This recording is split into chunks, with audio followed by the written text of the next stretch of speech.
Sejam muito bem-vindos e bem-vindas a mais um episódio do Fora das Pistas Podcast. Estou aqui, Rodrigo Vincenzi, o host do seu podcast, junto com meu co-host, meu sócio Marcos Martins. E aí, galera, tudo jóia? Sejam muito bem-vindos. É isso aí, pessoal. E hoje nós vamos ter um papo muito especial aqui com um empreendedor e amigo nosso já de longa data, da nossa cidade também, né? Um empreendedor aqui de Goiânia. E, bom, Jaime Diogo, seja muito bem-vindo ao Fora das Pistas, cara. Valeu por ter topado aí participar aqui com a gente. Valeu, obrigado. Bom demais. Agradeço demais É estar isso aqui aí. com vocês. E sem enrolação, Jaime, vamos lá. Pra gente começar, a gente conhece você, a gente conhece a Ed School, a gente conhece o seu negócio e a sua história, mas conta pro pessoal agora quem é o Jaime, quando ele começa, o que é o negócio dele hoje e como se tornou. Dá um panorama geral pra gente. Bom, vamos lá. Sou publicitário, né? Tô no mercado há mais de 10 anos e sempre atuei na área digital.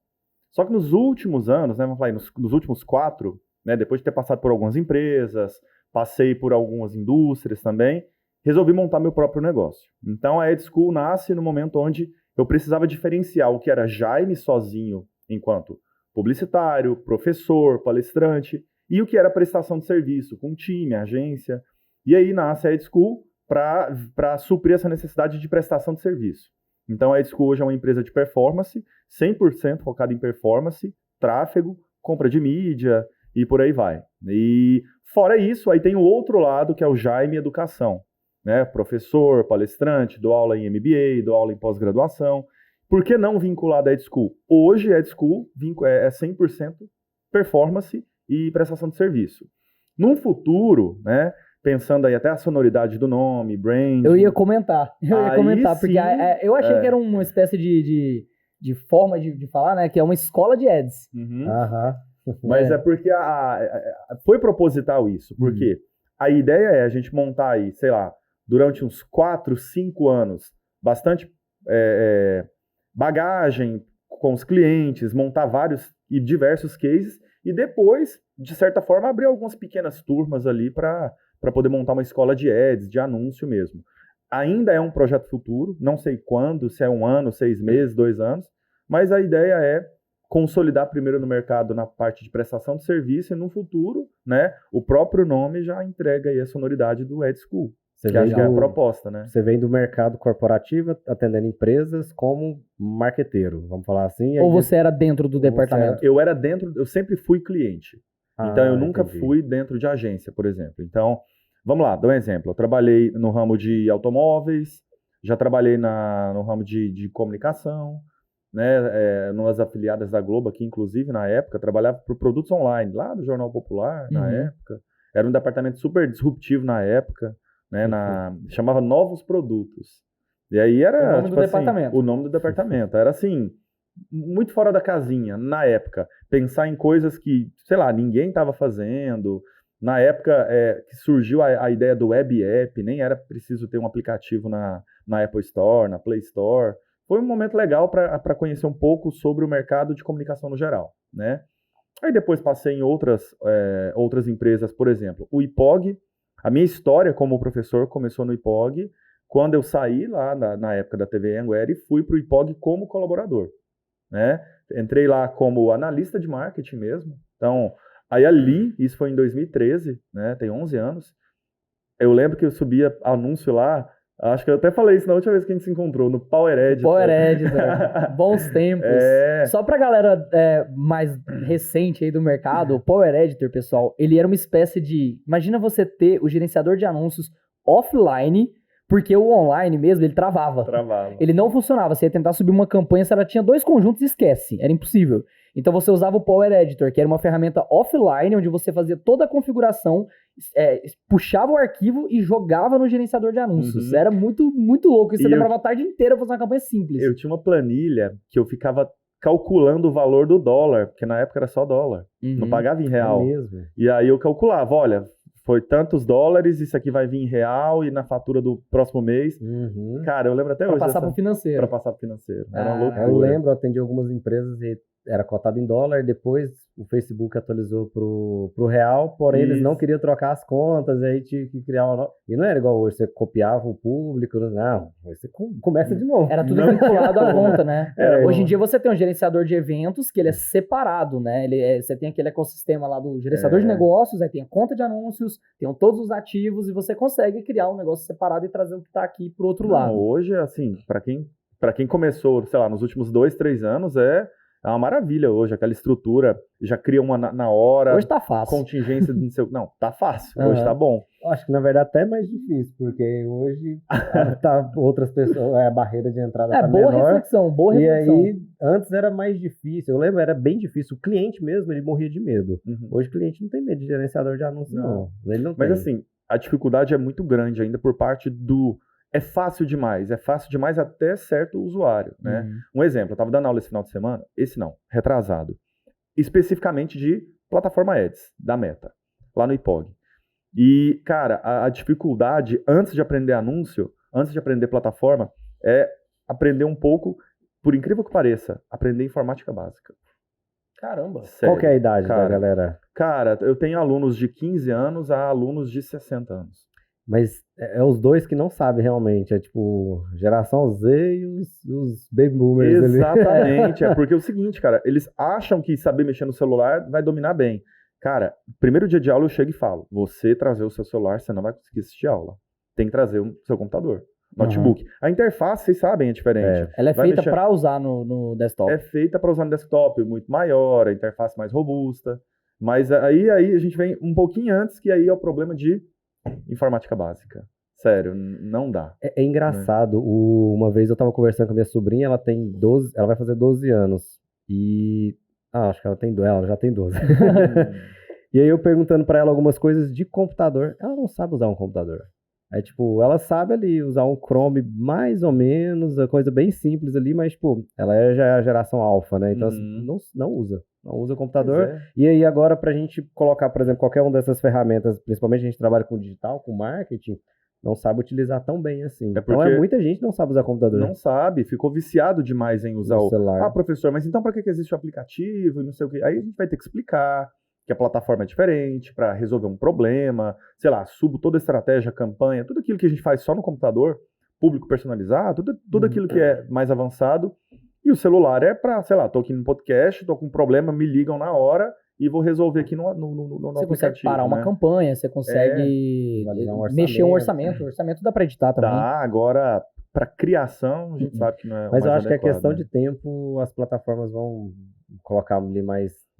Tem uma fofoca no mercado, eu digo fofoca porque assim, eu já ouvi isso de diversas fontes, mas nunca se concretizou, né? De que a inteligência artificial da Meta tá se propondo a criar campanhas onde você só dependa da parte criativa.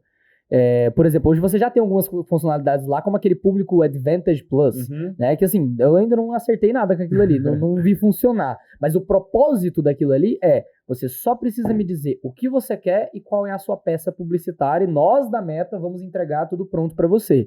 Como assim a evolução da inteligência artificial está acontecendo? Não acho que seja impossível. Por isso que eu falo assim, é uma fofoca que eu dou atenção. Né? E aí cada vez mais eu vejo um caminho onde o comprador de mídia se torna um criativo, uma espécie de criativo de performance, que sabe fazer uma mistura de analista com criativo, né? O que você acha sobre isso, assim? Qual que é a sua visão sobre o profissional que você é hoje?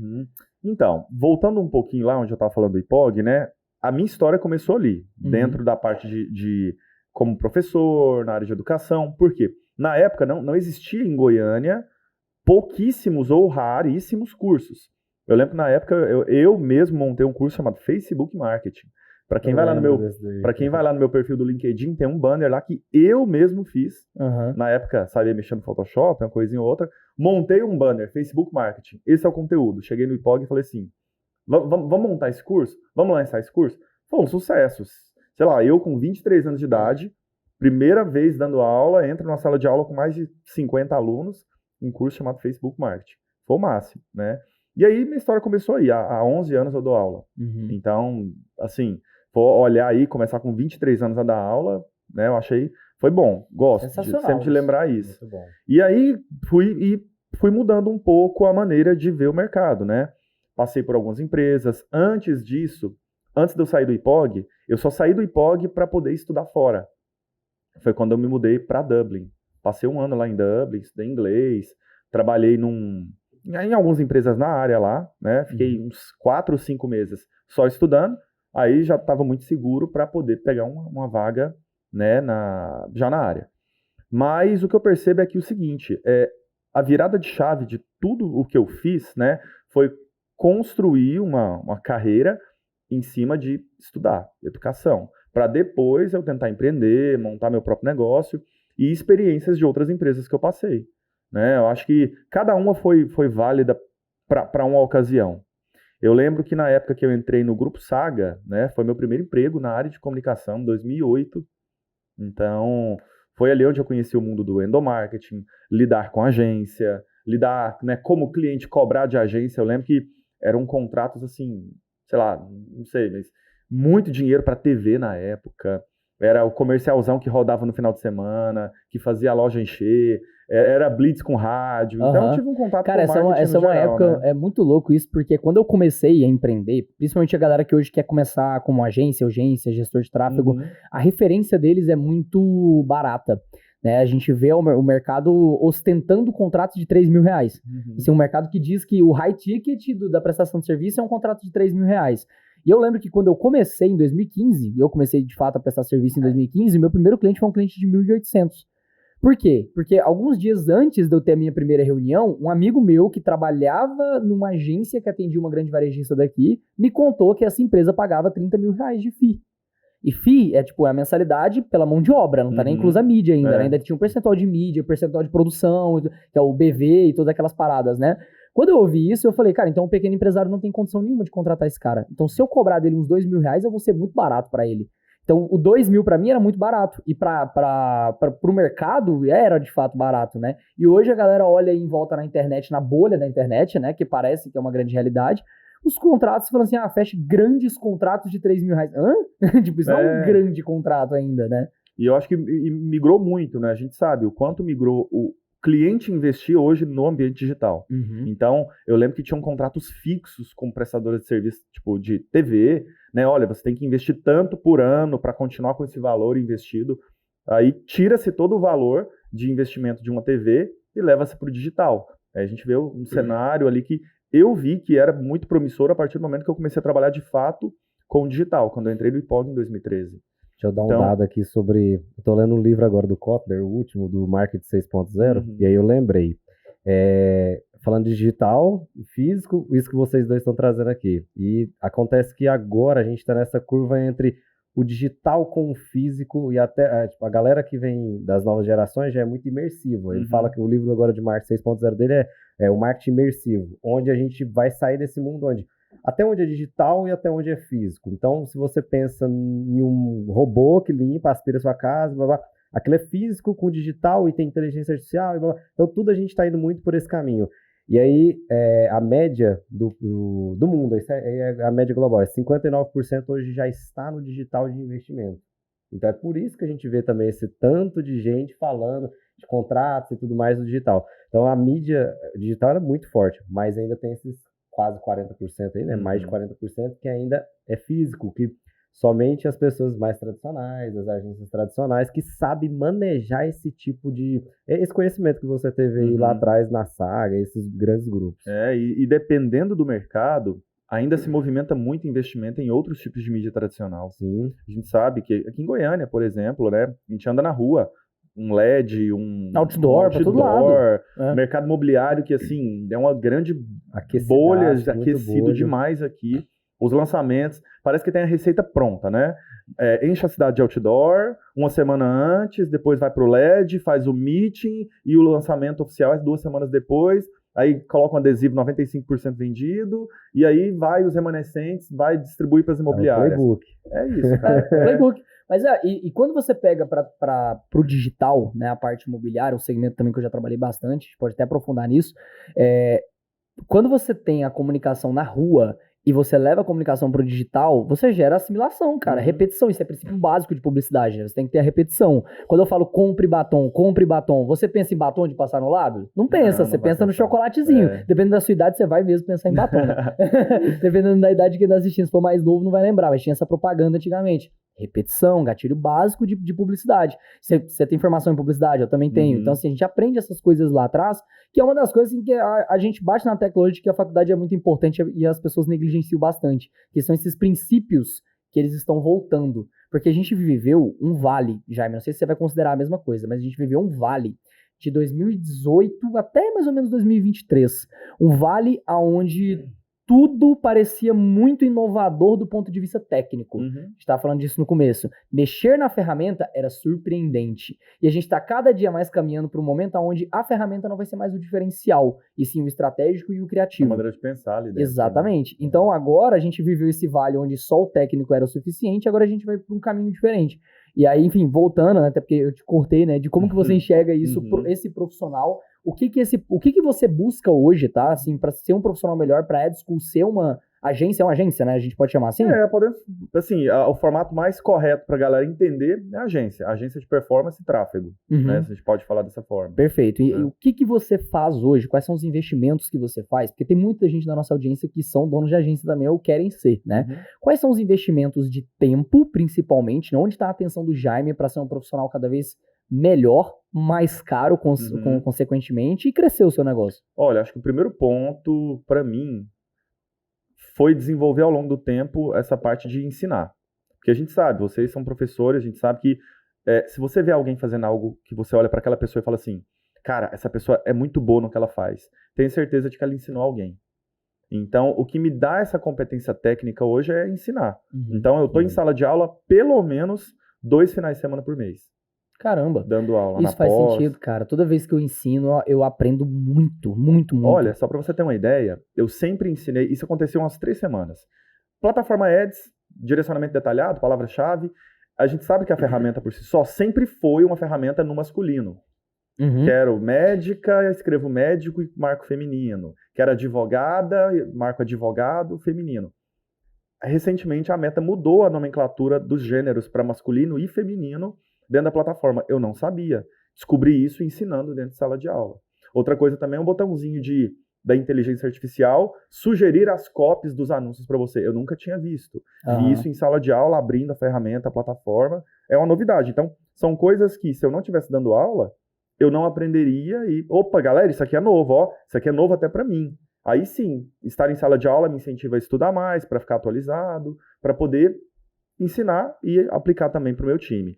E outra coisa é sempre investir o tempo em alinhamento com o time, com a equipe, todo mundo está conversando a mesma língua.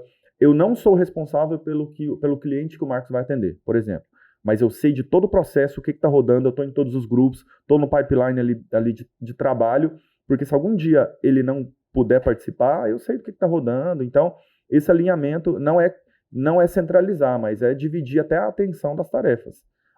Cada um tem sua tarefa, mas eu sei exatamente o que você está fazendo. Massa. Ali, né? Eu acho que isso é bom. Gestão. Eu acho que gestão, cara. Gestão eu ensino. E até lembrei agora que no começo de quase toda aula técnica que eu dou, sabe a primeira coisa que eu mostro pra galera? Facebook Meta Blueprint. Sim. Por quê? Cara, não é ensinar a apertar botão que você vai aprender aqui nesse curso. Comigo, é o lado estratégico, o que você pode fazer, né? Por que não marcar uma opção automática de teste AB se você pode fazer na mão, com as suas variáveis? Então, eu mostro para eles e falo assim, olha, isso aqui é apertar botão. Abre o YouTube aí, tem milhões de tutoriais. Sim. Mas e aí? Aprender a pensar, o que você pode fazer com a ferramenta, a especificidade de cada cliente. Isso é o que talvez você está procurando aqui. Apertar botão, tira um certificado da Meta, você consegue... Fácil, né? Você virar um especialista. Nem isso. No YouTube você já consegue tirar tudo ali, não é tão difícil. Acho que pegando ali também a linha do tempo que você foi falando da sua carreira e tudo mais, o legal é, você trabalhou em empresas para depois construir o seu negócio. Então, é diferente dos empreendedores, por exemplo, que a gente tem aqui, os alunos, de como é que eles fazem. Eles geralmente têm um sonho de empreender e já vai empreender e tudo mais. Logo então, de cara. Você conseguiu que sorte, que geralmente o empreendedor brasileiro ele vai pela necessidade, ele monta o negócio pela necessidade. Putz, eu ganho muito mal na minha agência, na agência que eu tô trabalhando, eu sei fazer isso aqui mais ou menos, eu prefiro fechar aqui 4 clientes. Ele não tem o conhecimento, que é o que você teve antes, a sorte ali dentro de ter.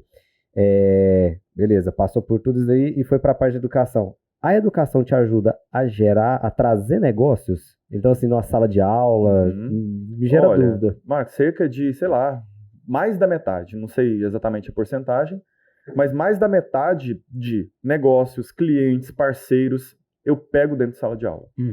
A pessoa assiste a sua aula, ela vai atrás de você. Exato. Por que eu digo isso? Até porque você não pode fazer pitch lá, né? Porque não é um ambiente seu. Mas você sabe a melhor forma de fazer um pitch? É mostrar que está dando resultado aquilo que você está ensinando. Então, na grande maioria das vezes, eu mostro cases nossos lá da EdSchool mesmo. Olha, esse é nosso cliente, olha o resultado que teve. Então, isso é o aluno falar assim... O pitch dele tá pronto. O pitch tá pronto. Então, sempre, cara, sempre gera negócio.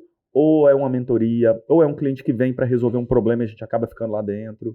Então, assim, é muito mais a autoridade como professor, mostrada em sala de aula para quero ter essa empresa, quero ter o Jaime ali atendendo a gente. Então, cara, não foi 1, 2, 3 vezes, acho que 70% hoje da nossa base de clientes vem de sala de aula. E se uma pessoa hoje, imagina um dono de agência, que ele tá ali com 2 anos de agência já, tem uma carteira de clientes legal, já tem alguns cases. Imagina que esse cara quer iniciar uma carreira educacional. Porque quando a gente fala isso, na cabeça de quem tá no mercado digital, principalmente imaginando aqui, o gestor de tráfego, urgência, o cara contratou 2 pessoas lá, tá começando a crescer o negócio dele. Quando passa pela cabeça dele educação, imediatamente vem, grava um curso, botar na Hotmart e vender. É a primeira coisa que vem. Mas esse não é o melhor caminho para o modelo que o Jaime segue. O modelo que o Jaime segue, ele dá aula em pós-graduação, sai de lá com autoridade, com clientes e é algo muito, muito bacana. Então, assim, geralmente o nosso público, a pessoa que está no digital, eles não veem esse caminho nem existia para eles. Deve estar descobrindo agora, enquanto está escutando esse podcast. Inclusive, você vai dar o like no podcast aí, compartilhar com seu coleguinha e tal, se eu acertei, se você descobriu isso agora. Qual o primeiro passo, Jaime, que esse cara precisa dar para talvez chegar numa faculdade, para chegar em algum lugar, para conseguir dar aula, né, para esses empresários, para esses potenciais clientes, sem ser o caminho tradicional de gravar um curso e jogar na Hotmart? Cara, deixa eu cortar o Jaime rapidão. Sendo amigo do Jaime. Uma vez o Jaime me indicou no Hipog pra dar aula. É verdade. O melhor é tendo amigos. Você foi no final de semana lá. Foi em Brasília, não foi? Dei aula em Brasília. Viajou em Brasília. Foi mesmo, cara. O melhor é ser amigo. Olha aí. Foi bom. Ser amigo do Jaime, opção 1. Vai lá. Não, então, o que acontece? Esses dias entraram em contato comigo alunos de uma universidade aqui em Goiânia, do Senai. Jaime, a gente vai ter um negócio aqui, um programa de 1h30, e a gente queria contratar uma palestra sua para falar para os alunos da universidade sobre marketing. Era LinkedIn na época. Tem 1 mês e meio mais ou menos isso.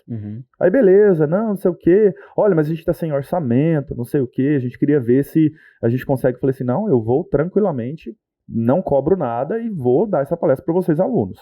Beleza, fui, dei a palestra de 1 hora, foi numa quinta-feira à noite.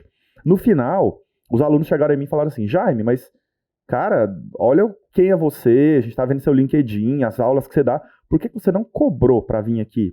Eu falei, o meu propósito é, tudo o que for cunho educacional dentro de universidade para ensinar aluno, eu não cobro. Tudo que é mercadológico é o meu trabalho. Se eu for lá para a empresa do Rodrigo, se eu for para a empresa do Marcos, para treinar time de vendas, treinar time comercial, é o meu trabalho. Eu vou cobrar, tem um valor hora-aula. Agora, quando tem um cunho dentro de universidade para ensinar alunos, e aí sim é o projeto de não cobrar. Então, acho que se a gente for por esse lado, da galera procurar oportunidade para começar a gerar reputação numa palestra, é o melhor caminho. Entrar dentro das universidades oferecendo o conhecimento que tem de anúncio, de tráfego, de marketing, de gestão. As próprias universidades querem isso. Elas adoram, porque sempre tem as aulas magnas, que a gente pode chamar assim, que são profissionais de mercado. Se você tem um case, atende 3 clientes e tem como montar o seu próprio case e levar para um aluno ver isso, cara, foi assim que eu construí ao longo dos anos, né? E aí, por isso eu trago isso comigo. Né? Eu não vou falar que eu faço isso todo final de semana, toda semana, porque obviamente a gente não tem tanto tempo, mas eu procuro fazer isso pelo menos a cada 2 meses ali, pelo menos uma palestra gratuita, quando é dentro de universidade e é para aluno. Aí é o meu propósito, Perfeito. entendeu? Você colocou, deixou claro esse modelo, né? Cara, eu achei isso tão fantástico, porque um dos meus primeiros cases, assim, de grandes fechamentos com clientes grandes na época pra mim, foi com uma aula. Eu lembro que eu fui para um meetup de um pessoal que fazia aqui esse meetup. Toda semana eles se encontravam, era uma galera de startup, uma galera de inovação, tecnologia, startup de Goiânia, né? E um dia eu fui nesse evento e um dos participantes, ele foi expor e palestrar. Na minha cabeça, eu tava indo para uma palestra. Chegamos lá, eles colocaram um projetor na tela assim, o pessoal botou um monte de cadeira de plástico assim, o cara subiu lá, conectou o computador dele, apresentou os cases, trocou ideia com as latinhas de devassa na mão. E era assim, a única regra lá era, tinha um freezer com cerveja, era R$2 a latinha de devassa e não tinha garçom. Você ia lá, deixava R$2 na caixinha e pegava sua cerveja, era baseado na honestidade. E era um ambiente, cara, eu achei um ambiente muito massa. Aí eu cheguei no dono do lugar, falei, cara, como que faz pra eu dar uma palestra no meetup? Aí ele, não, deixa eu te explicar. Não é o meetup.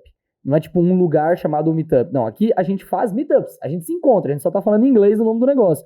Você quer falar aqui pro pessoal? Coloca na agenda lá, vou te mandar aqui a agenda compartilhada. Eu falei, tá bom. Aí eu marquei um determinado dia lá, que era pra fazer uma palestra sobre growth hacking, que era o que eu tava falando muito na época, né?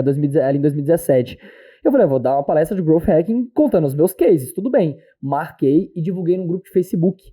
Cara, o espaço tinha gente em pé no dia. Nossa. Tinha gente em pé pra assistir essa palestra minha. Eu juntei 4 cases meus, peguei 4 cases que eu tinha lá e apresentei os cases. Tem essa foto lá minha com a latinha de devassa, que era dia no freezer, e eu conectando o notebook lá, tem essa foto. Aí eu cheguei, dei a palestra, entreguei a palestra. Quando eu terminei, tinha uma fila de uns 5, 6 empreendedores, querendo marcar reunião. Marcar reunião. E aí eles, vamos lá na minha empresa, não sei o que. Dali saíram 3 clientes, foram 6, 7 reuniões, se não me engano, e saíram 3 clientes de grande porte, de grande nome, inclusive, grandes marcas daqui. E eu falei, cara, que negócio sensacional. E foi algo assim, eu não gastei um centavo, só o da cerveja, que acho que foram umas 4, 5 cervejas, uns R$10 que eu gastei. E aí, cara, isso aí foi uma baita de uma virada de chave. Foi a primeira vez quando eu fechei esses contratos, eu lembro muito bem que eles saíram todos numa semana só. E naquela semana, eu peguei essa grana e contratei minha equipe, que eu não tinha até então. Porque, peguei esse caixa, eu posso contratar pessoas, né, pra poder organizar a casa. Cara, foi sensacional. Acho que quando não se tem uma oportunidade, é o momento de criar. Né? Semana passada eu conheci o Hub Goiás, que eu não conhecia. Não sei se vocês conhecem, mas é um espaço incrível ali na Vila Nova. Você foi lá? Você chegou aí lá? Não. Eu achei o espaço sensacional. A equipe já foi, que a gente tá reservando lá pro nosso evento de Mastermind. Isso aí, vale muito a breve. pena. O espaço, a proposta, tem vários eventos toda semana. Achei legal. Tá? Massa. Show. Jaime, é o seguinte, cara, agora eu queria entender um pouco mais a fundo, a gente viu a história do Jaime como pessoa, como professor. Agora eu quero ouvir um pouco do negócio, da Ed School.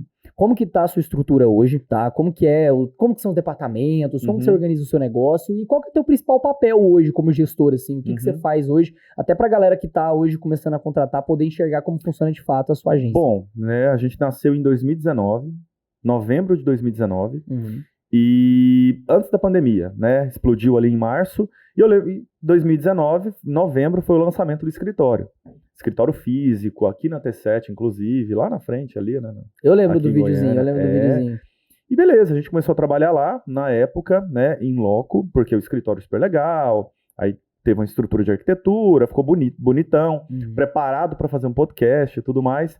Março de 2020, chegou a pandemia, e eu me lembro que só eu comecei a trabalhar lá. Os meninos, todo mundo trabalhando de casa, né? Só que aí, passou um ano, eu comecei a perceber que a perspectiva era não ter mais escritório físico e entreguei o escritório. Então, desde final de 2020, 2021, a gente trabalha 100% home office.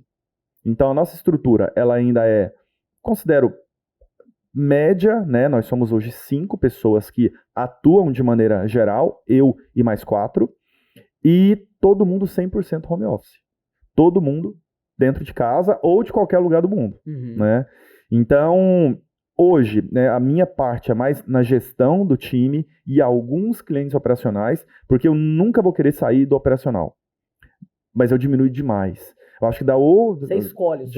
Escolho com qual cliente eu vou colocar ali a mão, enfim. Quando exige um planejamento maior, quando tem uma verba e uma mídia maior, por exemplo.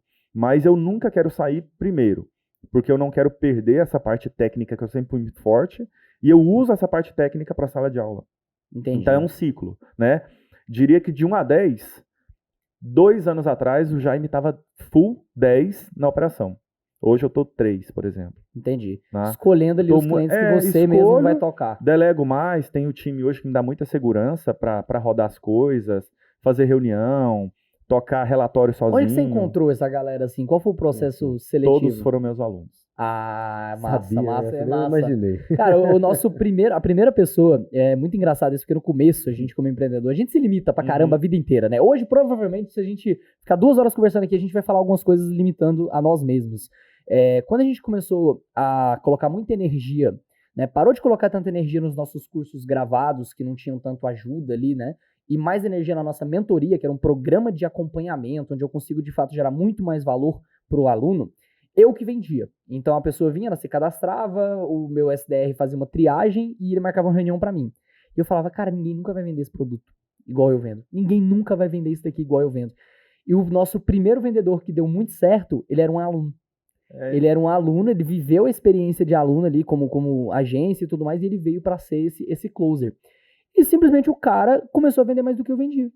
Com a rotina dele full time, porque eu dividia as minhas tarefas entre outras coisas, e o cara tava vendendo mais do que eu vendia. Aí eu falei, uai, peraí então, vamos contratar mais. Aí nessa toada a gente tá indo pro 6º vendedor agora, todos vendendo esse produto. Claro que foram surgindo novos produtos ali no meio do caminho, outros cursos, outras coisas que a gente foi inventando, mas a gente se limita muito às vezes a achar, isso aqui só eu dou conta de fazer. E sobre mão de obra também, todo mundo reclama de mão de obra. Eu escutei duas faces da mesma moeda outro dia.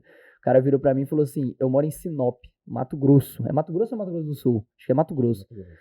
Eu moro em Sinop, não tem mão de obra pra aqui. A mão de obra aqui é péssima, o cara tava falando. Aí outra pessoa falou assim, cara, eu tô em São Paulo, velho, a mão de obra daqui é péssima, porque é muito concorrido.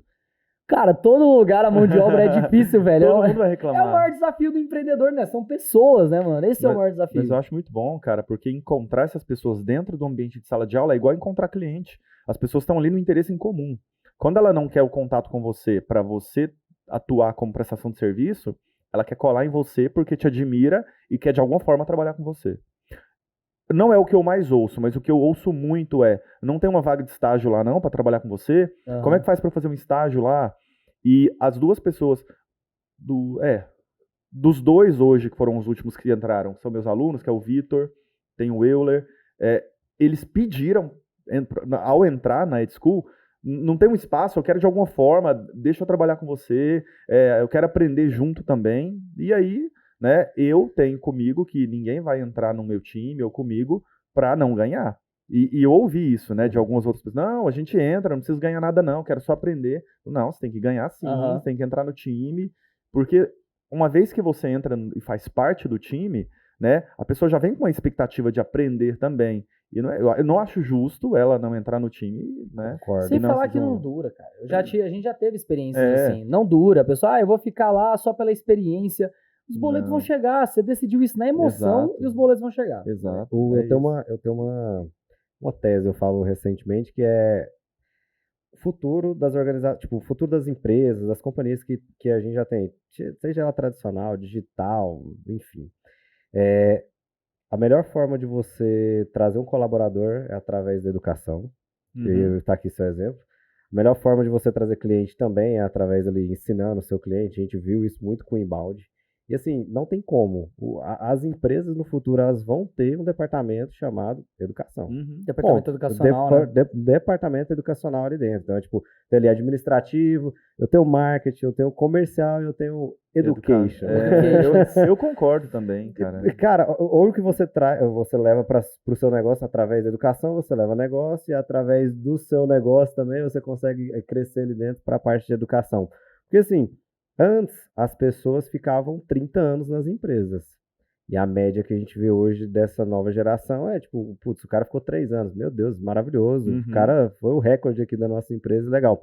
Aí era fácil você colocar novos colaboradores e mandar o Rodrigo, que estava lá com 20 anos de empresa, treinar o Jaime, que tinha acabado de chegar. Cara, isso não vai mais existir. Então, assim, deu 3 anos, mudou muita coisa. Então, o ciclo, né? O ciclo, ele agora é menor, o prazo ali dentro. Hoje a gente tem muita empresa... o tanto de empreendedor digital ou empreendedores em outras áreas ali dentro também, que a gente tem micro negócios, não à toa, microempreendedor cresceu demais. Então, assim, Cara, pra você Os caras estão crescer... querendo colocar até uns impostos agora, né? Agora tá querendo até isso. Então, assim, se você quiser crescer a empresa, a educação eu não vejo outro caminho a não ser ela. Então, um outro ponto também, que eu acho que, assim, aí já é uma facilidade para nós, enquanto profissionais, é o home office, trabalhar remoto, geograficamente falando. Só que, ao mesmo tempo, tem um problema, porque trazer a unidade entre a equipe e o time ali é muito difícil de estar ali no dia a dia. Né? Eu acho isso difícil. Por exemplo, tem um das pessoas do meu time, especificamente que trabalha com parte de dados, eu não vejo ele desde novembro. Conversamos toda semana, quase todos os dias, mas pessoalmente mesmo, se brincar, eu não vou ver ele esse ano. Cara, porque nem aqui ele tá. Home office, na minha visão... Nossa, eu concordo com o que ele vai falar. Cara, é ferramenta. Home office para mim é ferramenta. Então, não tem um espaço no escritório e tudo mais, a pessoa tá viajando, preciso ir em tal lugar, quero visitar fulano. Ok, para mim é ferramenta. E outra, estou em Goiânia. Então eu já sei que geograficamente eu estou desabastecido. Como o Rodrigo disse, São Paulo também não tem gente, mas... Não, querendo ou não. Ele disse que São Paulo tem gente, São Paulo tem gente, mas é uma concorrência desleal, é um leilão de salário. Leilão. E aí é isso, para mim home office ele é ferramenta mesmo. Então cara, mas, por outro lado, temos o presencial. Quer criar empatia? Tem que ver. É isso. E assim, e eu tenho sentido cada dia que passa a necessidade de ter um espaço, sabe? Só que não no formato que era a EdSchool em 2019. Semana passada eu fui em um novo hub que abriu aqui em Goiânia, o da CDL. Achei super legal, espaço super... Eu acho que um futuro próximo aí pode ser algo que eu venha testar, né? Hoje eu digo isso, que eu quero testar. 2019, o meu papo aqui era, precisa ter escritório físico. 2 anos atrás, o meu papo aqui era, tem que ser 100% home office. Então, é algo que eu sei que vai mudando o tempo todo. Hoje, eu acho que um coworking, um hub, me supre. Daqui 1 ano, se eu tiver aqui de novo batendo um papo. Jaime, e aí, como é que foi a experiência do hub? Cara, não sei, tá dando certo. Você não escreve em pedras. Não. Se você for por outros caminhos também, né? A gente tá dando um grande passo do ponto de vista de escritório. Inclusive, a gente só tá tendo esse podcast hoje aqui porque a gente tirou todo mundo daqui, isso aqui virou só estúdio. Que antes essa mesa aqui não é uma mesa de trabalho, né? Que dá pra ver que são 3 postos de cá, 3 daí, e tinha um ali, que é do patrão eu. Ou seja, assim, uma sala que cabe 7 pessoas, ligeiramente confortável. De lá também ficava. Chegou um ponto, cara, onde a gente começou a contratar time comercial. Nesse ponto que eu te falei, que, trouxe um vendedor e o vendedor performou. Falei, não, peraí, acho que tem um caminho pra cá. E a gente começou a escalar com o time de vendas. E time de vendas não tem jeito. A cultura do time comercial faz muita diferença. Então, e hoje, assim, cara, quase metade do nosso time ainda é home office. Não por opção, mas assim, cara, você acha um cara super talentoso, mas ele tá lá em São Paulo. Eu vou deixar o cara perder só porque ele é home office? Não, pô, tá contratado, entra aí. Se o cara continuar gerando valor pra companhia, vai chegar uma hora que eu vou falar assim, não, mano, faz o seguinte, muda pra cá, a gente vai te dar, sei lá, ajuda de custo pra você mudar pra cá, e agora você vai ficar próximo da gente. Pode ser que aconteça no futuro. Então são momentos. Né? Às vezes você enxerga um momento diferente na sua empresa e você vai por aquele caminho. É muito diferente, assim, o formato como a gente pensa hoje. Há 3 anos atrás com a EdSchool, eu tinha um outro pensamento do tipo, eu vou ser escola, eu vou ser prestação de serviço, eu vou... Cara, a gente tem que... o meu chefe é o mercado, né? É o mercado quem é meu termômetro. Se tem aceitação, se vai dar certo. Não é o momento ainda a EdSchool ser uma escola, enfim, não é o momento. No futuro, o nome já foi preparado para isso. Mas hoje a prestação de serviço é o formato que está dando certo, né? E eu tenho outros amigos, parceiros que fazem a mesma coisa que eu, têm o mesmo modelo de negócios, e eu percebo que Goiânia não é só o meu mercado ou quem eu quero atender, assim como não é. Óbvio, então assim, tem mercado para todo mundo. Correr pro o mundo inteiro esse mercado, né? Se você for parar para pensar. Já, você falou sobre modelo de negócio. Cara, eu queria entender um pouco, assim, a gente está quase caminhando para o final aqui, sobre mix de serviços e processos. Eu me lembro da última vez que a gente conversou, muito tempo atrás, cara, acho que tem uns 3 anos mais ou menos, no nosso último papo, e lá a gente conversou sobre isso e você falou, cara, ó, eu fecho um cliente, eu tenho um briefing que eu mando por e-mail, eu concentro a comunicação no e-mail. Hoje eu já vi você aqui falando de grupos, talvez tenha grupo de WhatsApp ali e tal. Como que tá essa estrutura organizacional hoje da sua empresa? Mix de serviços, na época também era uma outra coisa. Você falou, cara, a gente só opera mídia e estratégico. Vocês não faziam criativo e tudo mais. Como é que tá isso hoje?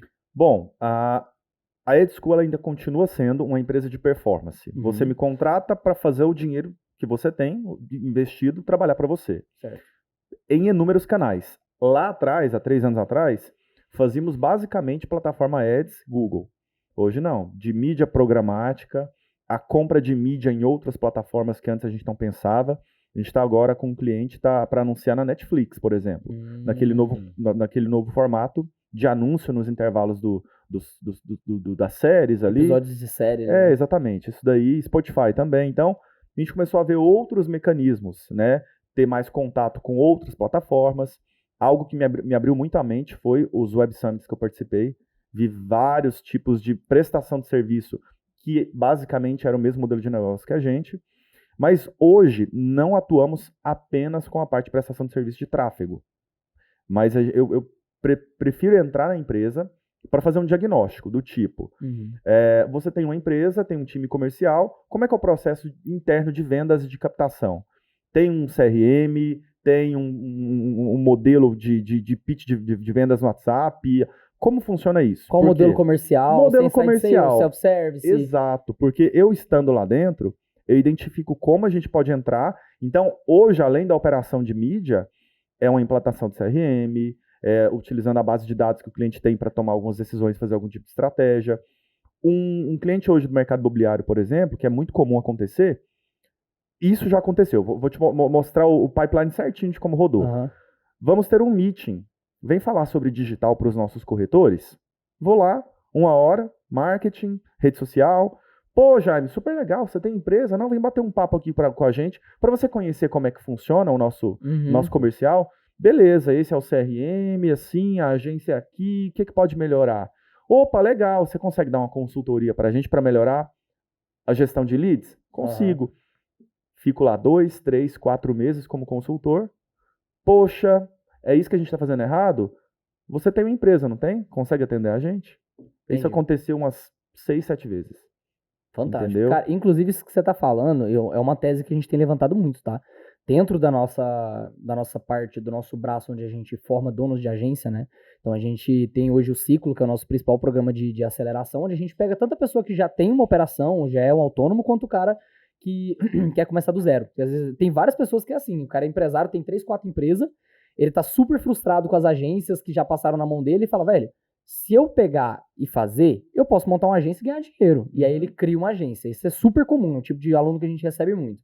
Então o que a gente fala? Cara, o primeiro serviço seu tem que ser um serviço de consultoria. Tem que ser um serviço... Tem que ser um serviço de consultoria. Aí a gente foi um pouco mais além. A gente começou a modelar projetos específicos para problemas específicos.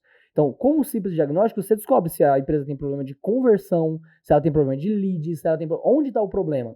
Fez essa primeira parte, você depois vende esse projeto. Pode ser um projeto de implantação de CRM, um projeto de reestruturação comercial, e aí vende-se esse projeto. E é engraçado que, assim, quando é o cara que tá começando a agência do zero, eu passo isso pra ele e falo, genial, é isso aí. E ele vai lá e vende. Quando o cara vem acostumado a vender recorrência de tráfego, ele, não, mas e a recorrência? Como assim projeto? Não, mas não sei o quê. E a recorrência, pelo menos na minha visão, ela é uma mentira. Você pode ter o melhor contrato do mundo. Se o cliente quiser cancelar mês que vem, vai virar um inferno até cancelar. Vai mesmo. Ou então vai virar um cliente que você não vai querer ter pelo inferno que vai virar a relação. A recorrência é manter uma qualidade de serviço e resultado. E vender mais coisas. Igual você falou, você vai lá, vendeu uma pequena consultoria, você foi lá, pontualmente, entregou, vendeu uma consultoria maior e foi vendendo serviços de acordo com as necessidades. Projetos. Você vai criando uma espécie de marketing de carteira. É isso. Você vai abrindo a carteira do cliente. Hoje, eu tô com um cliente, por exemplo, que eu tô vendo que tá gerando lead, tem volume, qualificação melhorou por conta que a gente mexeu em algumas coisas de formulário e tal, mas agora não há... tá muito mecânico a forma de responder a uma mensagem no WhatsApp automática, que tá muito ruim, a forma de conversar. Então, aí já vai chegando um outro produto. Olha, vamos treinar o seu time comercial para melhorar o speech aí na hora de falar no WhatsApp, ou uma forma de atender, né? Ou fazer o cadastro do CRM redondinho, bonitinho lá no HubSpot, como é que tá. Então já é um novo produto que a gente vai Performance não é só trazer novos leads, não é isso. Performance é CRM, igual 3 você anos foi falando. atrás eu tinha esse pensamento de não, o meu papel é só trazer lead. Mas não é. Isso. Não é legal. A performance ela vai além. Por isso que eu disse, né, que o meu patrão hoje, o meu chefe é o mercado. É ele quem vai editar o tempo de permanência do meu contrato ali. Sim. Cara, teve até um cara que entrou na mentoria, ele tinha uma agência e já tava faturando uns 200 mil mensal. Com contratos de tráfego de 1.800 a 2.200. Ou seja, tipo, uma carteira de clientes gigante, uma equipe enorme. E ele virou pra mim e falou, Rodrigo, não aguento mais perder cliente por falta de lead qualificado. O que eu faço? Falei, primeiro vende tampar o buraco do balde, pra depois você vender a água. Então, pô, o cara tá pivotando o negócio dele, que era um negócio com um faturamento gigantesco, já pra um porte de uma agência, cara, nesse tamanho, cara, pô, gigantesca. E tá pivotando porque ele sentiu o incômodo do mercado, ele só não tinha a resposta certa de pra onde ele de fato deveria ir, a gente entendeu ali que o problema era esse, e cara, ele multiplicou o faturamento dele só vendendo pra quem já era cliente. Ou seja, mais uma vez, você começa a crescer na carteira de clientes, do cliente que você tem. Massa. Esse é um modelo que eu venho trabalhando muito, né? Mensalmente, ali, semestralmente, a gente não tem adquirido tantos clientes. Que nem esse o modelo hoje que a gente tem trabalhado. A gente tem trabalhado com um modelo enxuto, contas expressivas, para trazer um resultado bom. E aí, dentro dessa base de clientes, a gente pretende lançar novos produtos ou novas soluções para manter esse cliente aí, né? O mercado startup chama isso de landing e expand. É tipo, a galera, você pega o cliente, aí você pousa ali, né? Consegue captar o cliente, então você não fica gastando tanto, você tem mais eficiência, tem mais performance, logo um cliente, seu CAC sai bem mais barato. Putz, você foi lá, você deu a dica do que precisava, você fez aqueles primeiros passos, e depois você vai expandindo, que aí, beleza, marketing de carteira, o expand, como quiser colocar no português. É porque quanto mais tempo você passa dentro da casa do cliente, mais ele vai ficar adaptado e acostumado com você. Exatamente. Se você some e passa mais tempo na casa de outros, é isso que eu fico pensando. Você deixa de ser lembrado, né? Cara, que maravilha. Que show papo de bola. massa, hein, cara? Muito legal. Assim, acho que qualquer aluno nosso que escutar esse papo aqui vai tirar muito. Muita Inclusive, coisa. ó, você que tá assistindo aqui com a gente, ou ouvindo, tá? Não sei qual canal que você tá. Depois, aqui embaixo, eu vou deixar as redes sociais, tanto da Extint Educação, quanto do Marcos, quanto meu, quanto do Jaime, da EdSchool. Todos os links vão estar aqui embaixo. Tudo que foi citado vai estar aqui na descrição. Tanto se você estiver vendo no Spotify ou no YouTube, sempre vai estar tudo aqui. Dá um feedback pra nós lá. Chama lá no direct do Instagram. Fala, pô, eu vi lá o podcast, gerou valor pra mim, eu gostei disso eu não gostei. A gente tá sempre super aberto, tá? A gente tá soltando esses episódios aí, buscando cada vez mais trazer a vida fora das pistas dos empreendedores que a gente conhece, que são de carreiras incríveis aí. Jaime, mais uma vez, cara, muito obrigado de verdade por ter topado esse papo aqui. Obrigado, eu que agradeço, bom demais. Sempre muito bom estar com vocês aqui, cara. É isso aí. E pra fechar, não esquece de compartilhar esse episódio com aquele amigo ou amiga sua que quer empreender nesse mercado também. E um grande abraço e te vejo no próximo. Tchau, obrigadão, pessoal. Tchau, pessoal.